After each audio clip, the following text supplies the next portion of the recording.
નમો લોહે સૌર્યંતામ નમો લોહે સૌદામ નમો લોહે સૌઆયર્યામ નમો લોહે સૌજયામ નમો લોહે સૌત્રિકાવતી સાવણમ ઓમકાર બિંદુ સંયુક્ત નિત્યમ જયંતિ યોગિના કામદમ ઔષધો છે ઓંકારાય નમો નમઃ મંગલમ ભગવાન મંગલમ ગોતમોહિ મંગલમ કુંકુંદારી વિજેન્દ્ર મોસુ મંગલમ નમઃ સમર્થાય स्वानुभूत्या चकास्ते चित स्वभावाय भवाय सर्वमा विभाव निरुद्ध निराकार।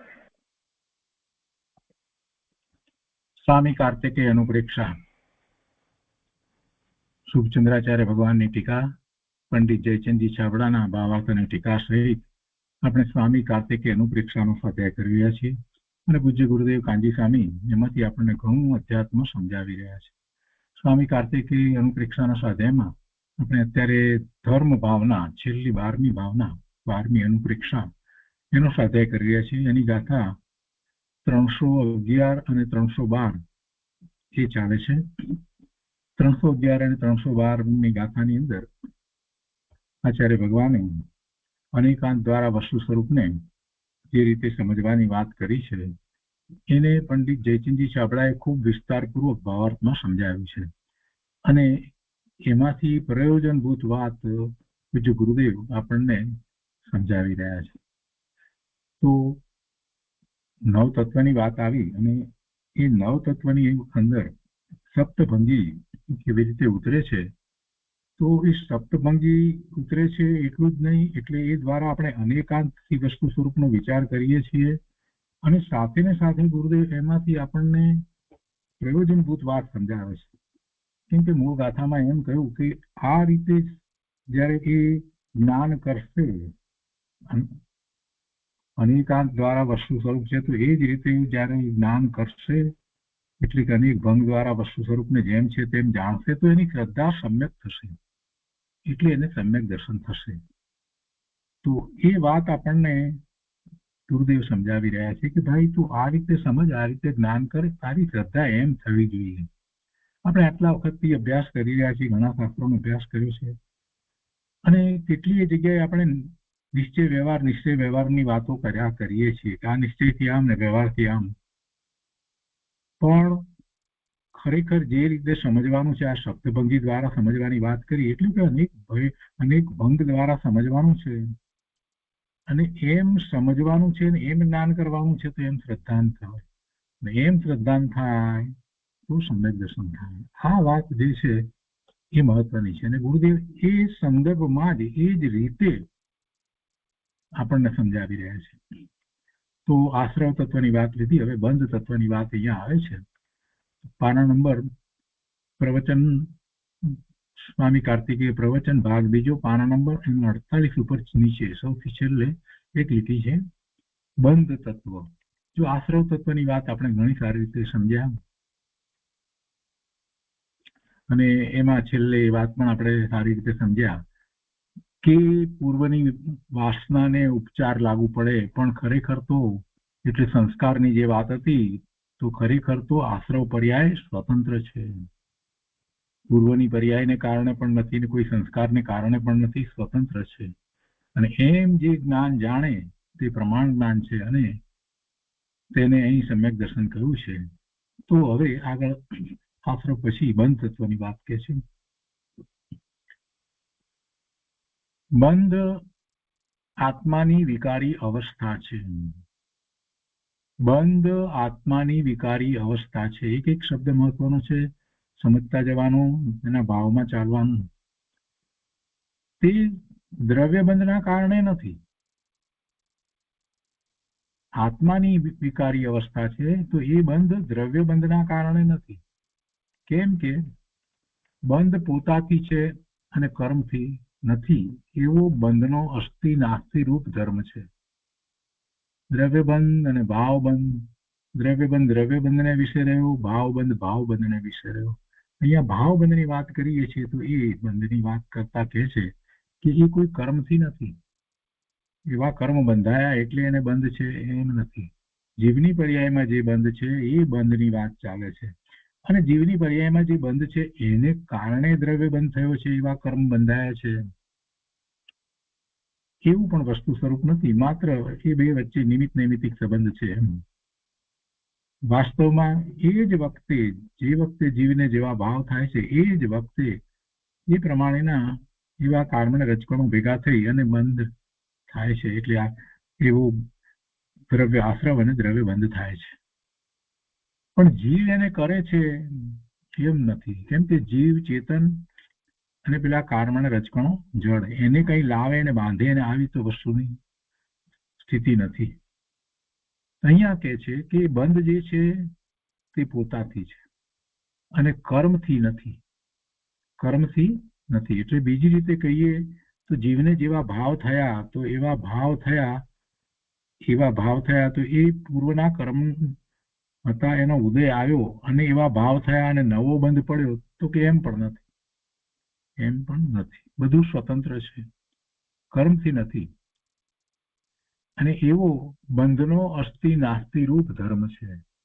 હવે અહીંયા પણ એ પછી અસ્થિ નાસ્તિ રૂપ ધર્મ જે છે એને જ્યારે વિસ્તારથી આપણે સમજીએ છીએ અને સપ્તભંગીમાં લગાવીએ છીએ ત્યારે બધું જ ખ્યાલમાં આવી જાય છે, બધું સ્પષ્ટ થઈ જાય છે.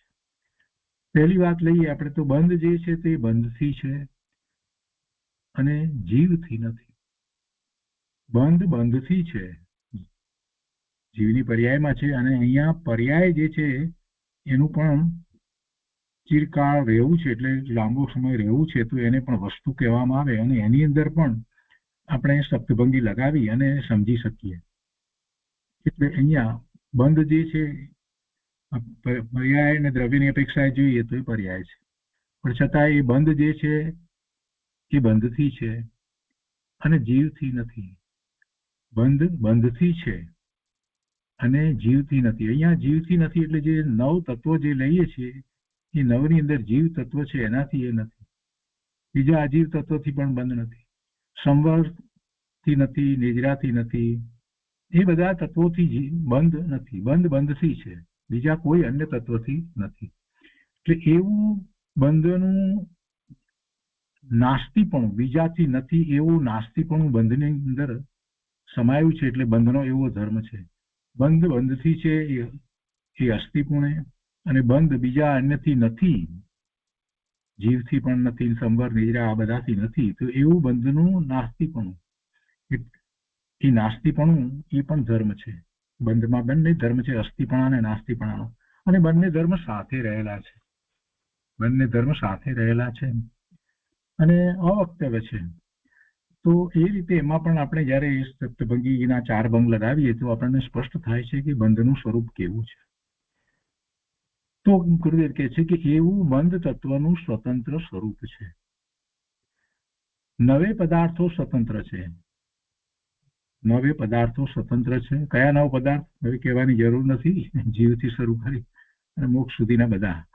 તો નવે પદાર્થો સ્વતંત્ર છે. નવ તત્વ કહો, નવ પદાર્થ કહો, તો એ સ્વતંત્ર છે. કોઈનામાં નથી. એકનું હોવું એ પોતાથી છે અને બીજા અન્ય જે છે એનાથી નથી. એટલે એમાં અસ્થિ નાસ્તિ ધર્મ પણ દરેકની અંદર એ જ રીતે રહ્યા છે. હવે કે છે કે આત્મ વસ્તુ અસ્થિરૂપ છે. આત્મ વસ્તુ છે તે અસ્થિરૂપ છે. એમાં રાગની ત્રિકાળ નાસ્તિ છે.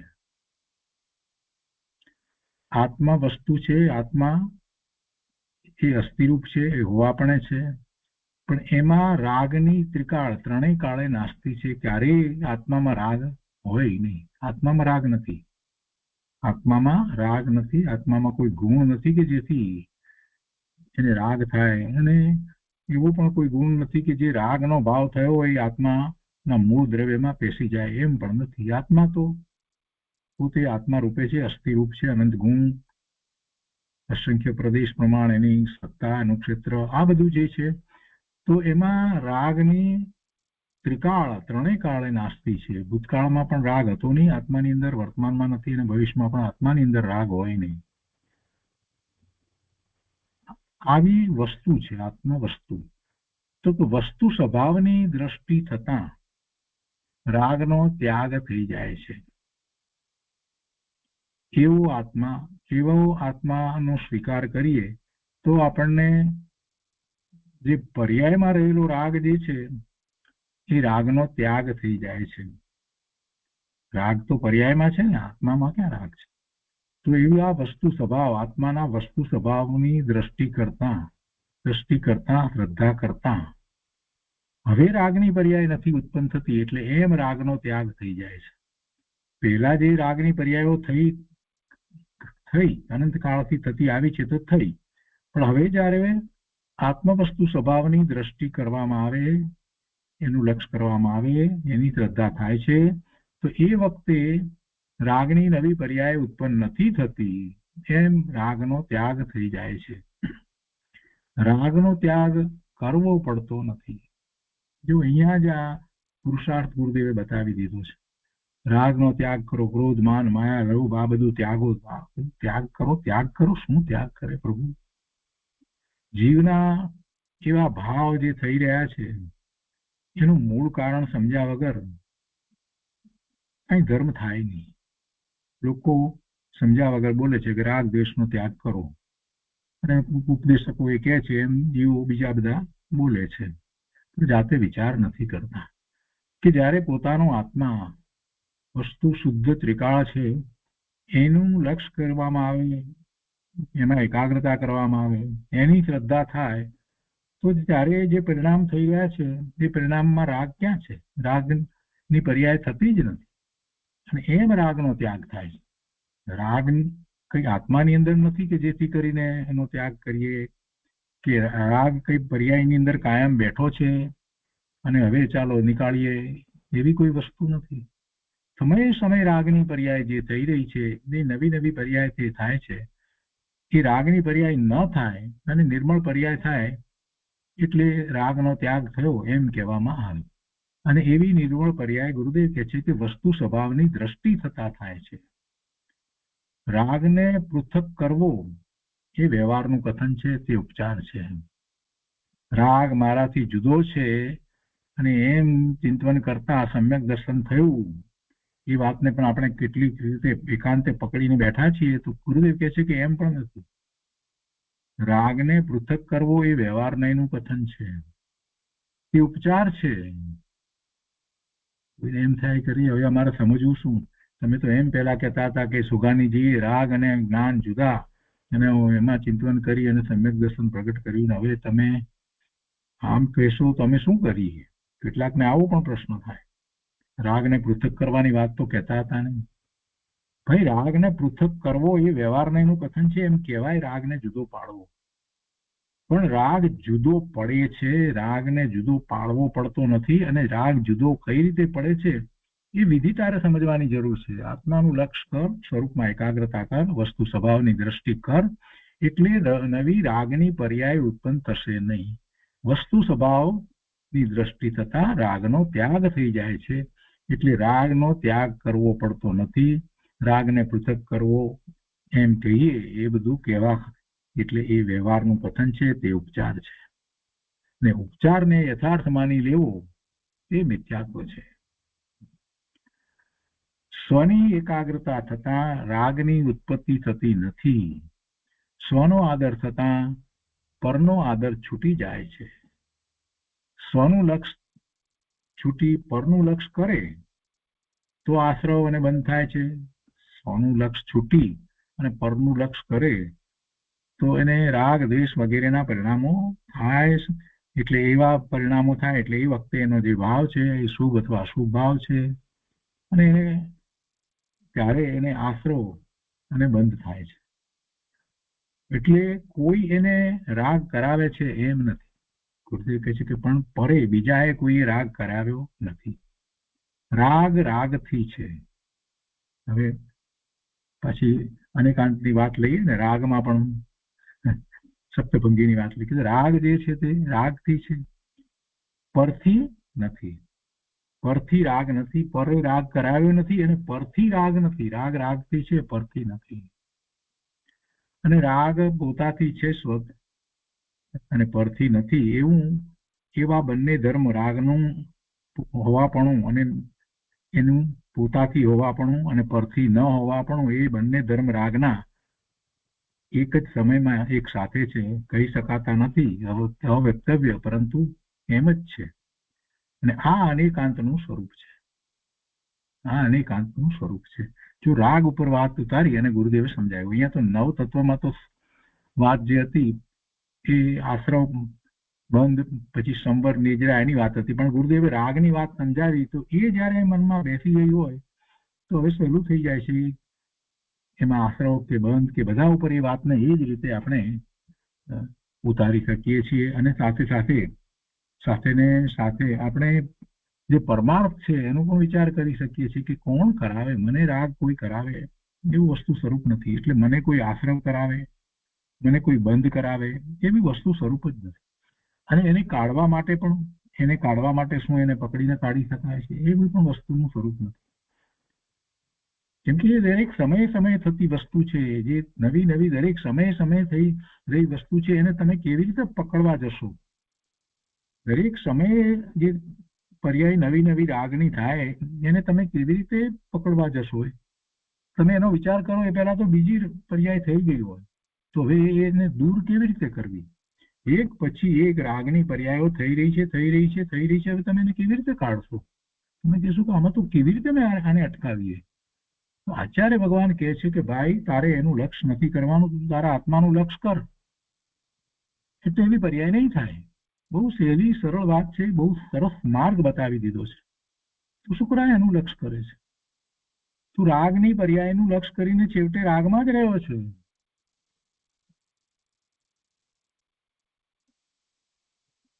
અહીંયા કહે છે કે સંવર, નિજરા, પુણ્ય, પાપ, મોક્ષ નું સ્વતંત્રપણું એ પણ અનેકાંત દ્વારા હવે આપણને પણ પંડિતજી સમજાવે છે આ અનેકાંતના સ્વરૂપમાં. અને પછી બીજા દિવસના પ્રવચનની અંદર કહે છે ગુરુદેવ કે આ ધર્મ ભાવના ચાલે છે, ધર્મ અનુપ્રેક્ષાનો વિસ્તાર થઈ રહ્યો છે. ધર્મ સ્વભાવ એક દ્રવ્ય, ગુણ અને પર્યાયમાં છે. ધર્મ, દરેક વસ્તુનો ધર્મ કંઈક હોય છે, એનામાં ગુણ અને ધર્મો છે તો આપણે ધર્મ કહીએ, અને એ જ એનો ભાવ છે, એટલે એ સ્વભાવ છે. ધર્મ પછી કાઉન્સમાં સ્વભાવ કર્યું છે તો જરા સમજવું પડશે ને પ્રભુ. ધર્મ એટલે આપણે કહીએ છીએ કે આવા ધર્મો, એકપણું, અનેકપણું, આવા બધા ધર્મો છે.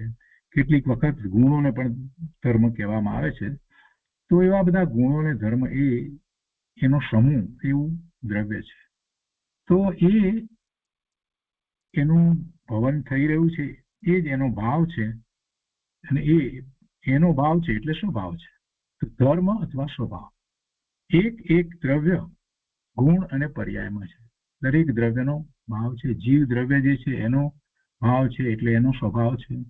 પૂતગળ જે છે તો એનો પણ સ્વભાવ છે, કેમ કે એમાં પણ ગુણ છે, ધર્મ છે, એની પણ પર્યાય છે. તો એ સ્વભાવ છે. એક દ્રવ્ય, ગુણ અને પર્યાયમાં છે. જો પર્યાયમાં ધર્મની વાત આપણે અત્યારે અનેકાંતની અંદર સમજ્યા ને, એની અંદર પર્યાયના ધર્મ લીધા ને આપણે, પર્યાયની હોવાપણું એનું અસ્તિત્વ એનાથી છે, પરથી પર્યાયનું અસ્તિત્વ નથી, એવા ધર્મ, પર્યાયના ધર્મની વાત આપણે લીધી ને, એટલે પર્યાયના એ ધર્મની વાત છે. કોઈને એમ થાય કે પર્યાયના ધર્મ, પણ પર્યાયના ધર્મની વાત છે. દરેક ધર્મ સ્વતંત્ર છે. દરેક ધર્મ સ્વતંત્ર છે એમ જાણે તો પર્યાય સ્વસન્મુખ વળે અને સ્વતંત્ર દશા પ્રગટ થાય. હમણાં જે આપણે વાત લીધી, રાગની વાત લીધી, એમાં રહેલા ધર્મની જે વાત લીધી, અને એ ધર્મને સ્વતંત્ર માન્યા, સમજ્યા, તો એવો સ્વીકાર થાય, એવી શ્રદ્ધા થાય, તો પર્યાય સ્વસન્મુખ વળે, એટલે કે પછી એ સ્વસન્મુખ થાય છે, એવી પર્યાય થાય છે, અને સ્વતંત્ર દશા પ્રગટ થાય છે. વસ્તુને જેમ છે તેમ જાણવાથી એવી દશા થાય છે. પણ પર્યાયને સ્વતંત્ર ન માને, પણ કર્મની બળજોરીથી પર્યાય થાય છે એમ માને, કર્મની બળજોરીથી પર્યાય થાય છે, મારા પરિણામ એવા કર્મના ઉદયને કારણે થાય છે એમ જે માને, તો તેને પર સન્મુખતાથી ખસી અને સ્વસન્મુખ થવાનો અવકાશ રહેતો નથી. એ એમ જ માન્યા કરે છે તો પછી એ હંમેશા પર સન્મુખ જ રહેવાનું, પરનું લક્ષ્ય કરીને જ રહેવાનું. એ સ્વસન્મુખ કેવી રીતે થશે? તેથી તે જીવને ધર્મ, એટલે અહીંયા ધર્મનો અર્થ એ થાય છે કે સમ્યક દર્શન, સમ્યક જ્ઞાન, સમ્યક ચારિત્ર રૂપ, પરિણામ રૂપ જે ધર્મ જે છે મોક્ષનો માર્ગ, એવો ધર્મ, અહીંયા ધર્મનો અર્થ એ લેવાનો. તેથી તે જીવને એવો ધર્મ થતો નથી. અહીં સમય સમયની પર્યાય સ્વતંત્ર છે તે સિદ્ધ કરે છે. પર્યાયનું સ્વતંત્રપણું માને તેને પર સન્મુખતા છૂટી અને સ્વસન્મુખતા થયા વગર રહેતી નથી. તેને સમ્યક જ્ઞાન, સમ્યક દર્શન રૂપી ધર્મ થાય છે. એની વાત ચાલે છે. નવ પદાર્થો છે, નવ તત્વો છે, તે દરેક સ્વતંત્ર છે. જીવ અજીવ પદાર્થ પોતાથી છે અને પરથી નથી. જીવ પૂતગલના સંયોગે, જીવ અને પૂતગલ એ બેના સંયોગે બાકી બધી પર્યાયો છે. આશ્રવ બંધ એની પર્યાય થાય છે અને એમાં સંયોગનો વિયોગ થતા અથવા તો એવો ન થાય સંયોગ તો એ આશ્રમની સામે સંવરની પર્યાય થાય છે, બંધની સામે નિજરા અને મોક્ષની પર્યાય થાય છે. એટલે એમાં મૂળ વાત તો જીવ પૂતગલના સંયોગ વિયોગની વાત છે. પણ કહે છે કે તે પણ પોતાથી છે અને પરથી નથી. કોઈ એને કરે છે એમ નથી, પોતાથી છે, પરથી નથી. તો એમ ચાર પદાર્થની વાત થઈ છે. બંધની પણ વાત થઈ, આશ્રવની બંધની વાત થઈ છે ને. તો દેખે છે કે આશ્રવ કે બંધમાં કોઈ પર પદાર્થનો પ્રભાવ પડતો નથી. નિમિત્તની પ્રધાનતાથી આશ્રવ થાય છે એમ માનવામાં આવે તો અનેકાંતપણું રહેતું નથી. નિમિત્ત છે બસ એટલું જ. નિમિત્તની પ્રધાનતાથી આશ્રવ થાય એમ નથી. પેલો માણસ ગાળ બોલ્યો એટલે મને ગુસ્સો આવ્યો અને મને એવો અશુભ આશ્રવ થયો એમ નથી. એ તો નિમિત્ત છે. એ નિમિત્તની પ્રધાનતાથી આશ્રવ થાય છે એમ નથી. અથવા તો કર્મનો એ વખતે ઉદય એવો હતો તો એને કારણે મને એવા ભાવ થયા, અશુભ ભાવ થયા ને અશુભ પાપનો આશ્રવ થયો. કે છે કે એમ નથી. જો એમ માનવામાં આવે તો અનેકાંતપણું રહેતું નથી. માટે ભાવબંધ દ્રવ્યબંધ અનુસાર થાય છે એ વાત ખોટી છે. અને દ્રવ્યબંધમાં ભાવબંધની નાસ્તિ છે અને ભાવબંધમાં દ્રવ્યબંધની નાસ્તિ છે. ભાવબંધ દ્રવ્યબંધ અનુસાર નથી થતો.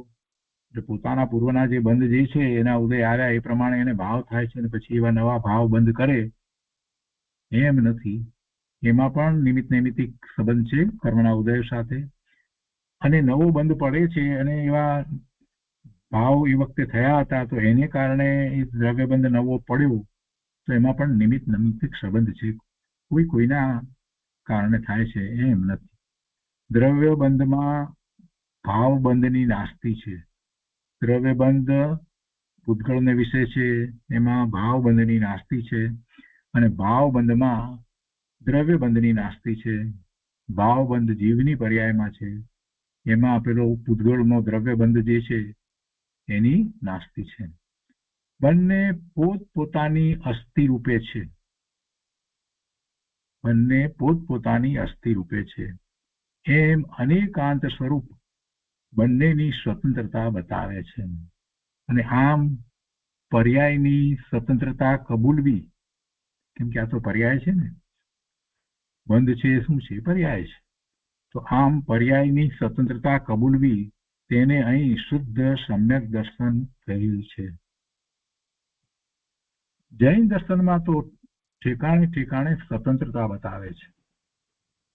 એને બદલે અત્યારના કોઈ પંડિતો શાસ્ત્રનો આધાર આપી અને ઊંધો અર્થ કરે છે. એટલે કહે છે કે જૈન દર્શનમાં ઠેકાણે ઠેકાણે છાયાવાદ દટ રહા હૈ.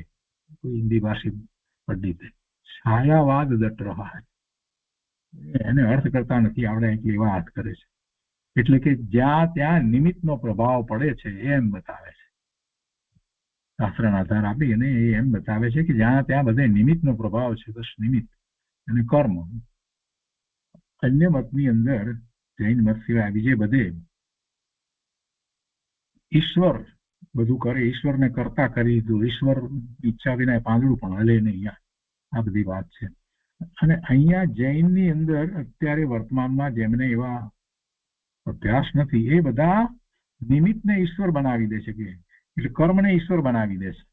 કર્મને કારણે બધું થાય, કર્મ વિના કાંઈ થાય નહીં. એ કર્મનો પ્રભાવ, એનો પ્રભાવ પડે છે. એને નિમિત્ત તમે ભલે કહો પણ એનો પ્રભાવ છે અને એની અસર તો કાંઈક તો છે જ. આવી માન્યતા કેટલા લોકોની છે. આ શાસ્ત્રનો અભ્યાસ કર્યા પછી પણ એવી માન્યતા ના, એની કાંઈક અસર પડે છે, તેનો પ્રભાવ હજી એને બતાવવો છે. પણ એમ નથી સ્વીકારતા કે ભાઈ એ એમ જ થવાનું હતું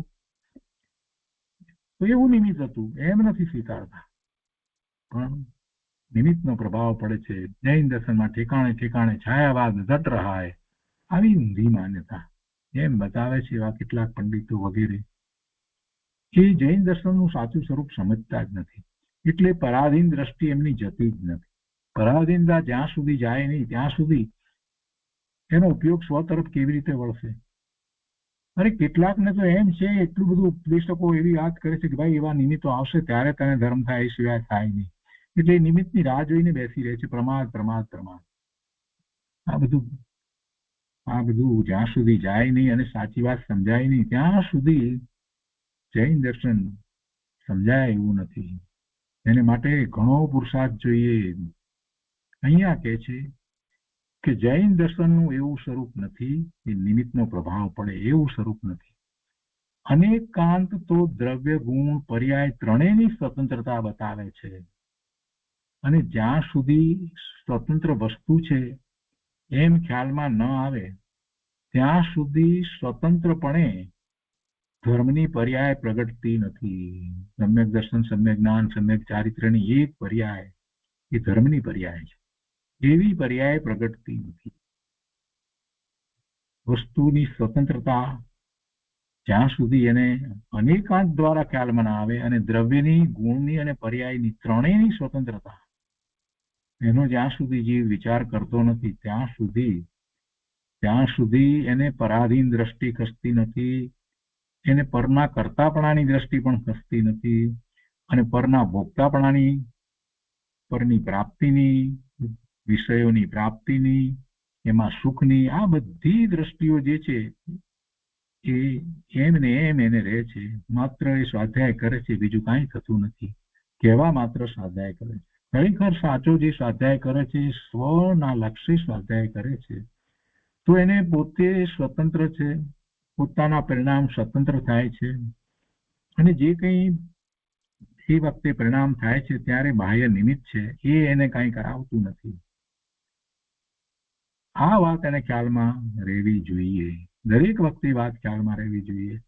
પર્યાય જે થઈ રહી છે તો આવી પર્યાય કેમ થાય છે? મારી પર્યાય હું સિદ્ધ સમાન શુદ્ધ પૂર્ણ પવિત્ર છું તો આવી મલિન પર્યાય કેમ થાય છે? જરાક વિચાર કરે તો એને ખ્યાલ આવે કે દોષ બીજા કોઈનો નથી, કોઈ કર્મને કારણે પણ થતી નથી. બાહ્યમાં કોઈ નિમિત્ત છે, જીવ કે બીજા પદાર્થો, એને કારણે પણ મલિન પર્યાય નથી થતી. બધો દોષ જે છે કોનો છે? સ્વતંત્ર થઈ રહી છે પર્યાય તો એ દોષ મારો છે. અને એવી મલિન પર્યાયના સ્થાને નિર્મળ પર્યાય પણ થઈ શકે છે. જો મારો ઉપયોગ સ્વ તરફ વળે તો નિર્મળ પર્યાય થઈ શકે છે. આ વાત જ ગુરુદેવ આપણને સમજાવી રહ્યા છે. આ જ મહત્વની મુખ્ય વાત છે. હવે સંવર તત્વની વાત કરે છે. બધા તત્વોને લઈ અને ગુરુદેવે ખૂબ પ્રયોજનભૂત વાત, પરમાર્થની વાત સમજાવી છે. ગુરુદેવ કહે છે કે આત્મામાં નિર્વિકલ્પ શાંતિ થાય તે સંવર દશા છે. આત્માના પરિણામ છે ને સંવર, તો તે સંવર સ્વથી છે અને પરથી નથી. ભગવાનની ભક્તિ કરતા કરતા બસ અમને તો શાંતિ થઈ ગઈ એમ. કોઈકે એવું કહ્યું, હમણાં થોડા વખત પહેલાની વાત છે, કે ધ્યાન કરે છે અને પછી કે ધ્યાન કોનું કરતા હતા? પછી કે મને તો 3-4 કલાક સુધી એની અસર રહી. પણ મેં કીધું ધ્યાન કોનું કરતા હતા? તો કે ભગવાનનું. પછી તો એવો આનંદ રહ્યા કર્યો, 3 કલાક સુધી આનંદ રહ્યો. એ શું હશે એમ? તો એ મંદ કષાયના પરિણામ છે, એ બીજું કાંઈ નથી. એ મંદ કષાય છે. અતિ મંદ કષાય જ્યારે થાય ત્યારે શાંતિ લાગે, એ સાચી શાંતિ નથી. નિર્વિકલ્પ શાંતિ જુદી હોય છે. નિર્વિકલ્પ શાંતિની સાથે આનંદ, અપૂર્વ શાંતિ છે, એટલે પૂર્વે જે ક્યારેય થઈ નથી એવી અપૂર્વ આનંદ છે, અપૂર્વ સુખ છે, એવી એ અદભુત દશાઓ છે. એ વિતરાગી દશા છે. એ આખી વસ્તુ જ જુદી છે. ગુરુદેવ અહીંયા સંવરની વાત કરતા સમજાવે છે, કેમ કે સંવર થાય છે કેવી રીતે? આત્મા તરફ ઉપયોગ વળી જાય છે ત્યારે સંવર થાય છે. એટલે આશ્રવ થતો નથી, આશ્રવ રોકાય છે, પૂર્ણપણે આશ્રવ રોકાય એવી પૂર્ણપણે સંવરની દશાની આપણે વાત કરીએ છીએ. સમ્યક દ્રષ્ટિને તો સંવર પણ થયા કરતા હોય છે, સવિકલ્પમાં પણ એને કેટલાક આશ્રવો રોકાતા હોય છે. પણ અહીંયા તો નિર્વિકલ્પનો વિચાર કરીએ તો નિર્વિકલ્પમાં જે સંવરની દશા છે તે સાચી સંવરની દશા છે, ને એ જ વખતે એને નિજરા થાય છે, ઘણી નિજરા થાય છે. તો આત્મામાં નિર્વિકલ્પ શાંતિ થાય તે સંવર દશા છે. તે સંવર સ્વથી છે અને પરથી નથી. કોઈ સંવર કરાવે એમ નથી. માથા ઉપર કોઈ વાસ્કેપ નાખી દે એટલે સંવર થઈ જાય એમ નથી. કોઈના સ્પર્શથી સંવર થઈ જાય એવું વસ્તુનું સ્વરૂપ નથી. સંવર એક સમયની પર્યાય પોતાથી છે. પર્યાય છે ને સંવર પણ. તો દરેક સમયે કેટલા બધા સમય સુધી એવી પર્યાય થાય. દાખલા તરીકે 5 મિનિટ થયું, 5 મિનિટ તો બહુ ભાગ્ય થાય, એટલી દશા તો કેટલા વખત પછીથી થાય છે. 5 મિનિટ સુધી નિર્વિકલ્પ ધ્યાનની દશા રહેવી તો બહુ મોટી વાત છે. પણ 1 મિનિટ થાય અને થોડી સેકન્ડ માટે પણ એવી નિર્વિકલ્પ દશા થઈ જાય છે તો અનુભૂતિ થાય છે. બધું કહે છે કે સંવર એક સમયની પર્યાય પોતાથી છે અને તે આશ્રવ, બંધ, નિજરા, મોક્ષ, જીવ કે અજીવથી નથી. કોઈથી એ સંવરની પર્યાય થતી નથી. એટલે એ બધા જે 9 તત્વમાં બીજા બધા તત્વ જે લીધા, અથવા તો 9 પદાર્થમાં બીજા પદાર્થ જે લઈએ છીએ, એ પદાર્થ એ સંવરમાં નથી. સંવર એક સમયની પર્યાય પોતાથી છે અને તે આશ્રવ, બંધ, નિજરા, મોક્ષ, જીવ કે અજીવથી નથી. એમ અનેકાંત માનવું તે સંવર તત્વની સ્વતંત્રતા છે. અહીંયા તો આ પર્યાય છે, પર્યાયની સ્વતંત્રતાની વાત ચાલે છે. એટલે એ પોતાથી છે, પર્યાય પણ પોતાથી છે. ઉત્પાદ અપેક્ષાએ આપણે સટકારક એના પોતાના છે એ વાત તો સમજ્યા છીએ. તો એ વાતને યાદ રાખીએ તો બહુ સહેલું થાય છે. કર્મના રોકાવાથી સંવર દશા થઈ એમ નથી.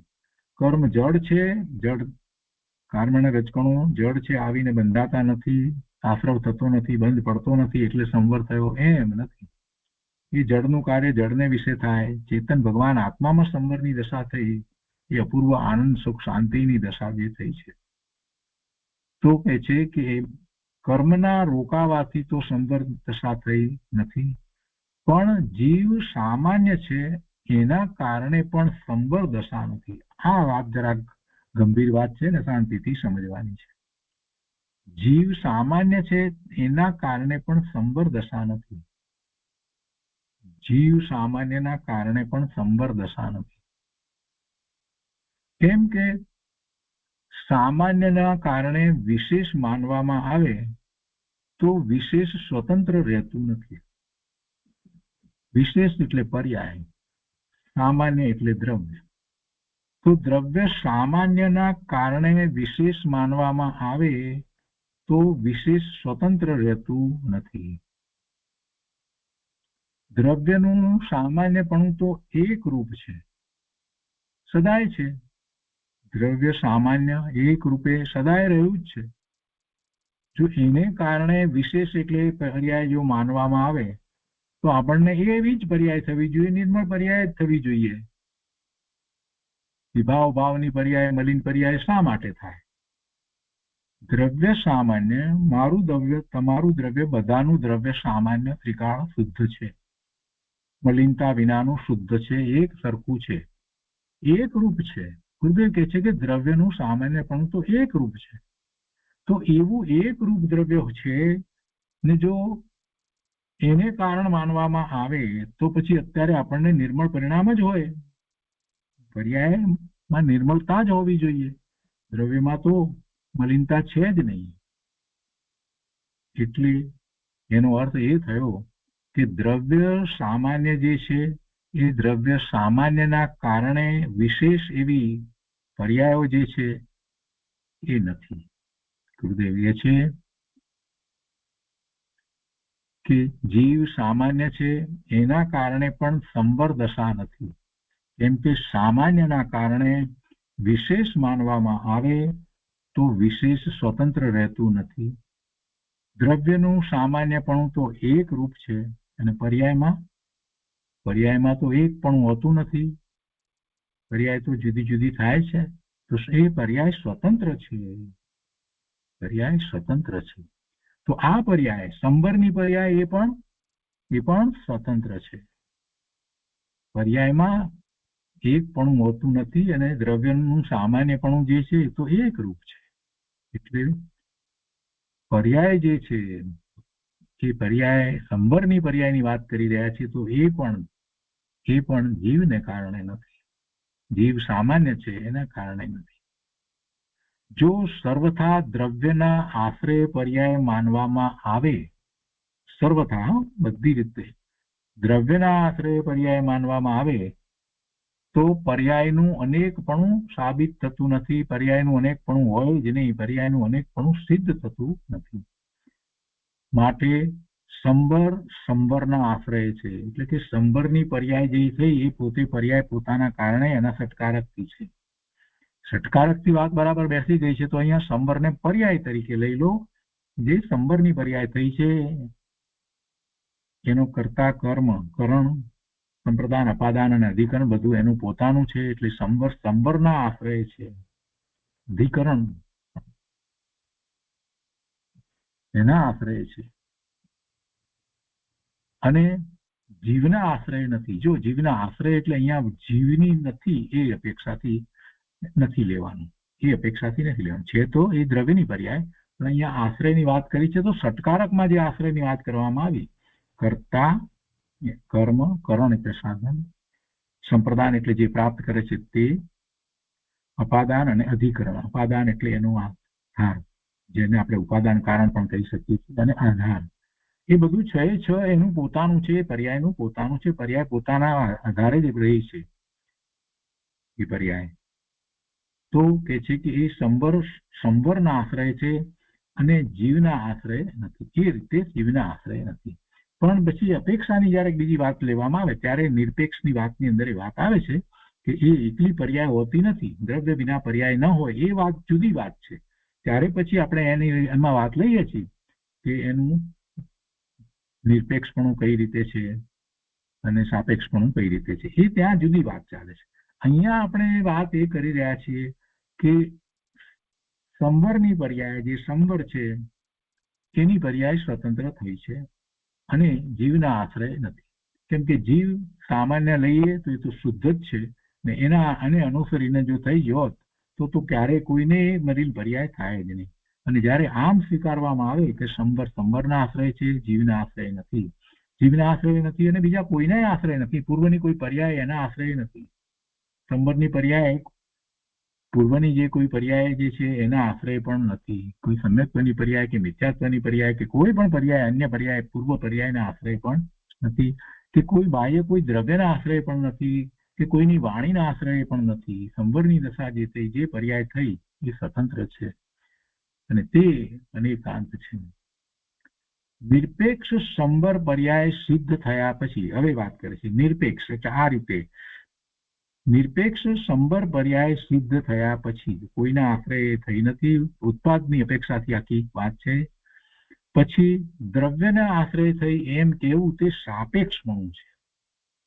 દ્રવ્યના આશ્રય થઈ એ સાપેક્ષપણું છે. એટલે કે દ્રવ્યની છે એવું સાપેક્ષપણું છે.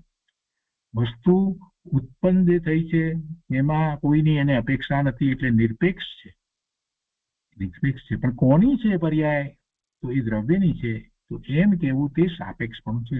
તો અહીંયા નિરપેક્ષ અને સાપેક્ષની વાત છે. અહીંયા નિશ્ચય વ્યવહાર ઉતારશો નહીં એની ઉપર. દરેક જગ્યાએ એકની એક વાત બસ પકડીને ઘૂંટા કરવાનો અર્થ નથી. જ્યાં જે વાત ચાલતી હોય એને મગજમાં લેવી, મને સમજવાનું.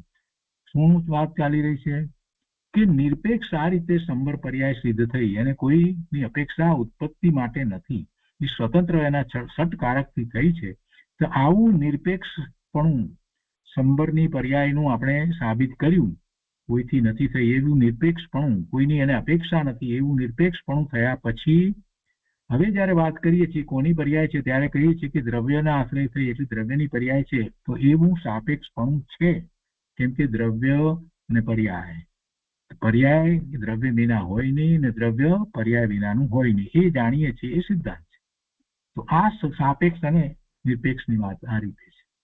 તો આ રીતે સંબર તત્વની સ્વતંત્રતા અનેકાંતથી સિદ્ધ થાય છે અને તેને તેમ માનવું એ સમ્યક દર્શન છે. આમાં પણ સપ્તભંગીના ભંગને ઉતારીએ તો એ જે છે એ પોતાથી જ છે, એ બીજા કોઈથી થઈ નથી એટલે પરથી નથી એવો નાસ્તિ ધર્મ એમાં છે. પોતાથી છે એવો અસ્થિ ધર્મ છે સંબરની પર્યાયમાં બીજાથી નથી એવો નાસ્તિ ધર્મ છે. અને બંને ધર્મ એક સાથે રહ્યા છે અને એ અવ્યક્ત એટલે એક સાથે કહી શકાતા નથી. હવે છઠ્ઠું, નિજરા તત્વ. આત્મામાં પહેલા સમયે જે શુદ્ધિ હોય છે, નિજરાની વાત કરીએ ત્યારે યાદ કરી લઉં કે નિજરા જે છે એમાં તો શુદ્ધિની વૃદ્ધિ થાય છે, એ સૌથી મોટી વાત છે.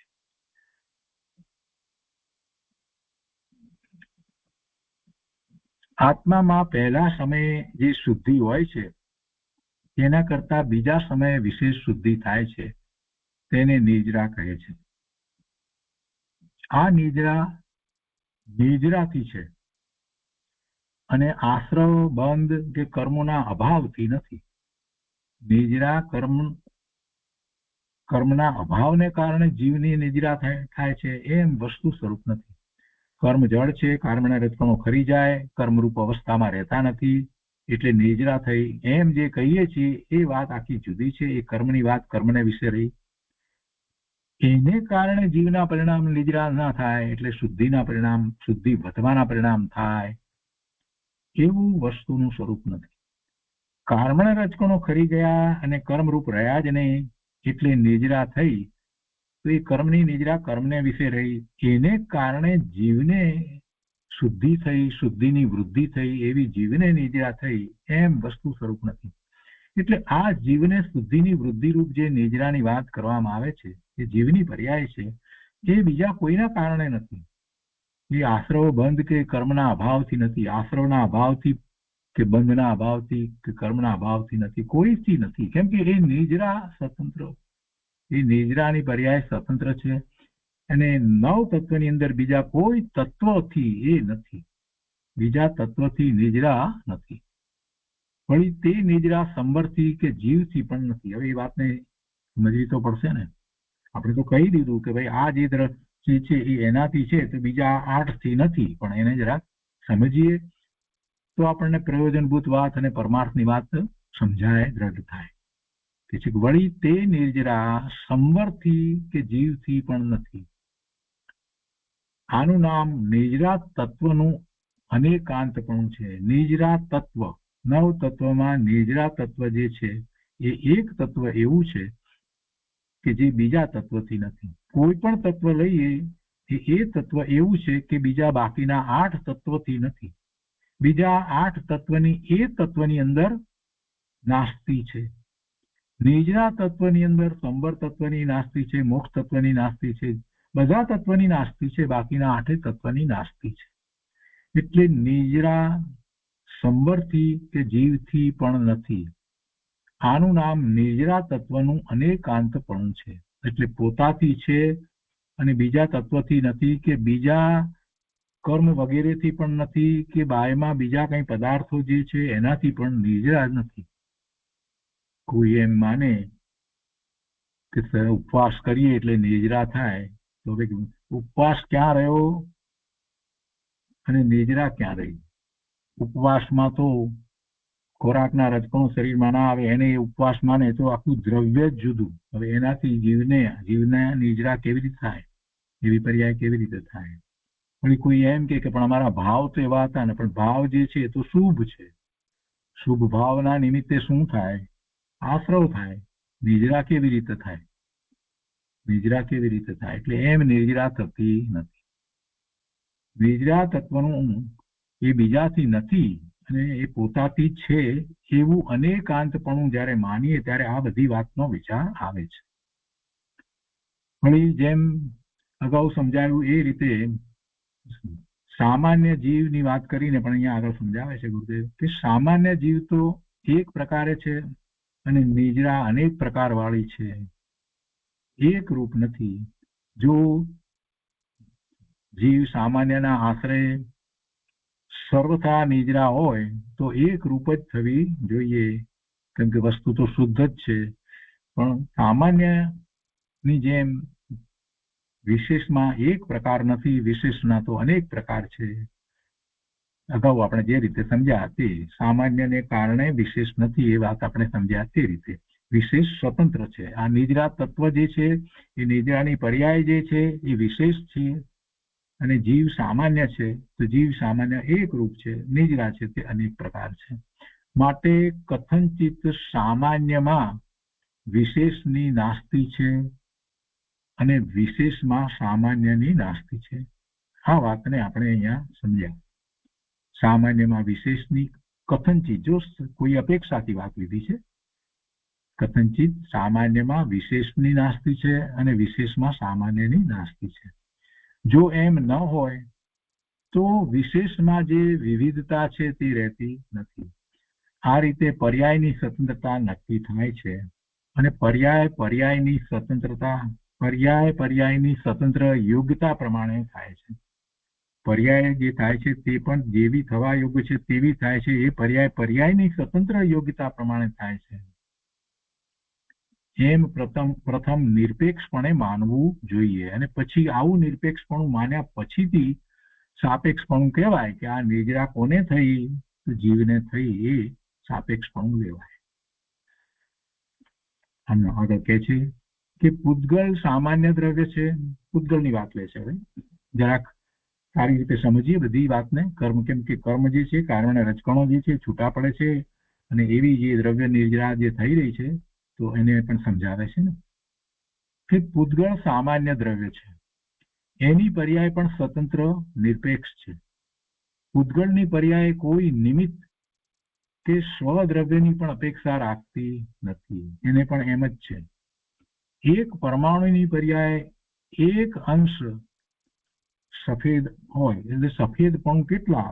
સફેદપણાનું માપ એક અંશ સફેદ, 2 અંશ સફેદ, 3 અંશ સફેદ એટલે સફેદપણું. વધારે સફેદપણું, ઓછું સફેદપણું. એટલે દાખલા તરીકે ઓછું સફેદપણું લઈએ તો એક અંશ સફેદપણું છે એમ. તો કે છે એક પરમાણુની પર્યાય, સફેદપણું તો પર્યાયમાં છે ને, એ પરમાણુની પર્યાય એક અંશ સફેદ હોય તો તે બીજે સમયે અનંત અંશ કાળી અથવા તો સફેદ થાય છે. વધારે અંશ સફેદ પણ થાય અથવા તો એ કાળી પણ થાય. તો એમાં કોઈ પરદ્રવ્ય તો નિમિત્ત નથી, પણ એ પૂતગળ પરમાણુ પોતે જે છે, જે દ્રવ્ય તરીકે જે છે એ પણ નથી, એને કારણે પણ નથી. પરદ્રવ્ય નિમિત્ત નથી, પરંતુ બીજું દ્રવ્ય તો નથી, પણ એ દ્રવ્ય પોતે પણ નથી, કેમ કે દ્રવ્ય સામાન્ય છે, એક સરખું છે. અને આ પર્યાય તો સફેદ થઈને કાળી થઈને બધી જુદી જુદી થઈ રહી છે. કે છે કે એમાં કોઈ પરદ્રવ્ય નિમિત્ત નથી. વળી તે પર્યાય સામાન્યની પણ અપેક્ષા રાખતી નથી, કેમ કે સામાન્યની અપેક્ષા સર્વથા રાખે, સર્વથા સામાન્યની અપેક્ષા નથી. સર્વથા રાખે તો સામાન્ય તો એક રૂપ છે અને પર્યાયમાં તો અનેક રૂપ વિવિધતા થઈ છે અને તે થાય નહીં. માટે કથનચિત કોઈ અપેક્ષાથી પર્યાય સ્વતંત્ર છે એમ નિર્ણય કરવો તે સમ્યક દર્શન છે. એકાંતે નહીં, કથનચિત પર્યાય સ્વતંત્ર છે એમ નિર્ણય કરવો તે સમ્યક દર્શન છે. નિદ્રા સ્વથી છે અને પરથી નથી એવી વસ્તુ સ્થિતિ છે અને એને ન સમજે તેને 3 કાળમાં દ્રવ્ય દ્રષ્ટિ થાય નહીં, કેમ કે પર્યાયની દ્રષ્ટિ કરીને ત્યાં જ રોકાઈ રહેવાનો છે. સાચું સમજે નહીં એટલે એ પર્યાય આવી થઈ, મેં આમ કર્યું એટલે એ પર્યાય આવી થઈ, પેલાએ આમ કર્યું એટલે એ પર્યાય આવી થઈ, મારું સફેદ શર્ટ હતું એ પેલાએ રંગ નાખ્યો એટલે આ લાલ થઈ ગયું. બધા જ કહેશે કે હા બરાબર છે ને, એમ જ છે ને. નિમિત્ત છે, એ નિમિત્તને કારણે શર્ટ લાલ થયું નથી. એ સમયે શર્ટની પર્યાય લાલ એના કારણે થઈ છે. પેલું છે તે નિમિત્ત છે. અને આ વાત જેને સમજાઈ જાય છે એને ક્યાંથી પછી રાગ દ્વેષ થાય? એને કાંઈ રાગ દ્વેષ થતા નથી. વસ્તુ સ્થિતિને સમજવાની છે. અહીંયા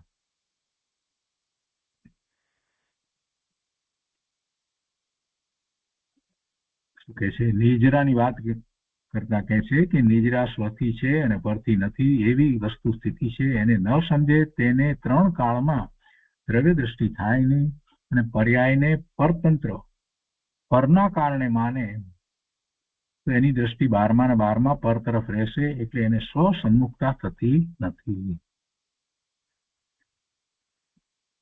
વધારે સમજાવે છે ગુરુદેવ. ઘડાની પર્યાય છે તે ઘડાથી છે, તે પર્યાય કુંભારથી તો થઈ નથી. પણ અહીં તો કહે છે કે તે ઘડાની પર્યાય માટીથી પણ નથી.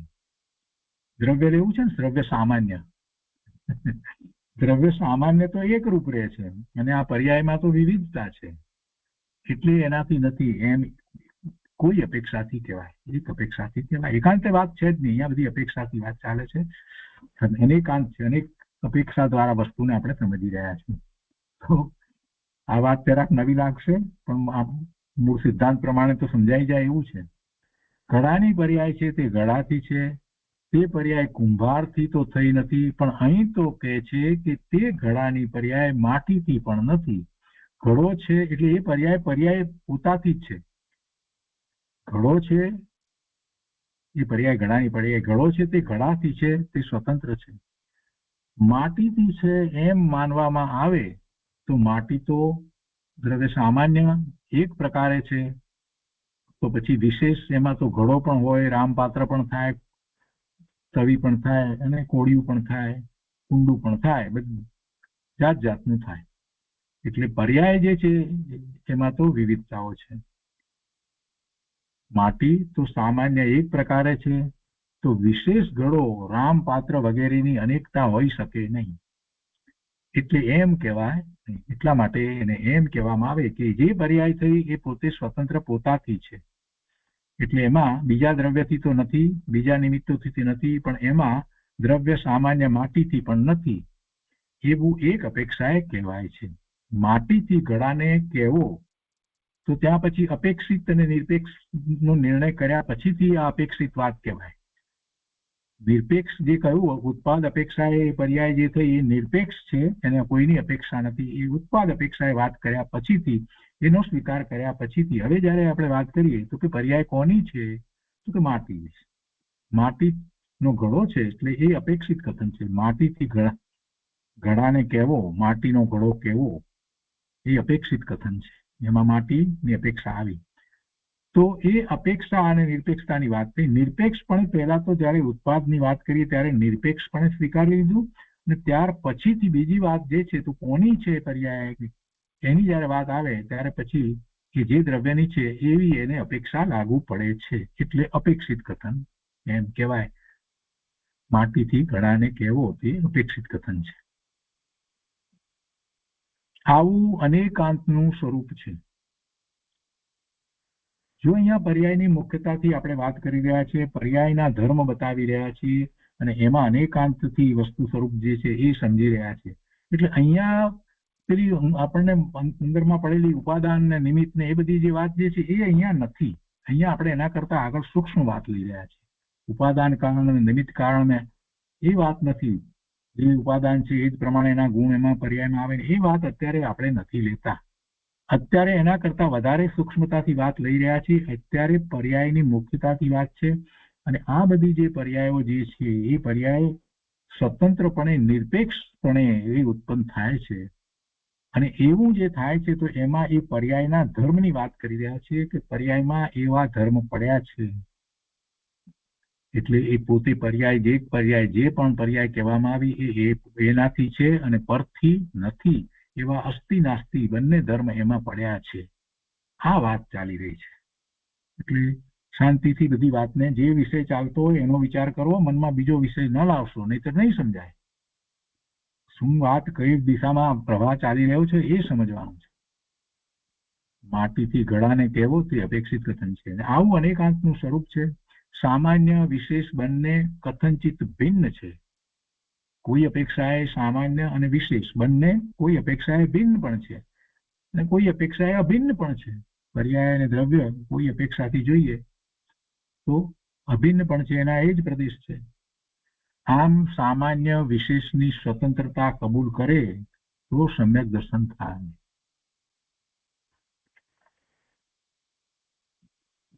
આટલા બધા ન્યાય જેને સમજાય અને એનો સ્વીકાર કરે, એવી શ્રદ્ધા કરે, એને હવે બારમાં શું દ્રષ્ટિ કરવી, બારમાં ક્યાં એને રસ પડે, બારમાં એને શુક્ર રાગ કે દ્વેષના પરિણામ થાય, કઈ કારણ રહે છે? કઈ કારણ રહેતું નથી. ગુરુદેવ કહે છે કે આવી પર્યાયની સ્વતંત્રતા છે તે વાતને ગુપ્ત રાખવી ન જોઈએ, કેમ કે આ વાતને સમજ્યા વિના 3 કાળમાં ધર્મ થાય એમ નથી. એક સમયની પર્યાય સ્વતંત્ર છે, એક સમયની પર્યાય સ્વતંત્ર છે એમ સાબિત ન થાય તો ત્રિકાળ દ્રવ્ય સ્વતંત્ર છે તે સાબિત થઈ શકશે નહીં. અસ્થિ નાસ્તિ રૂપ બંને પરસ્પર વિરુદ્ધ શક્તિનું પ્રકાશવું, એવા વિરુદ્ધ ધર્મનું પ્રકાશવું તે અનેકાંતનું સ્વરૂપ છે ને આવો વસ્તુનો સ્વભાવ છે. આવો વસ્તુનો સ્વભાવ છે. આગળ પણ કહે છે, ઘણો વિસ્તાર કરવામાં આવ્યો છે અને એ બધું આપણે આવતા સ્વાધ્યાયમાં લઈશું. પછી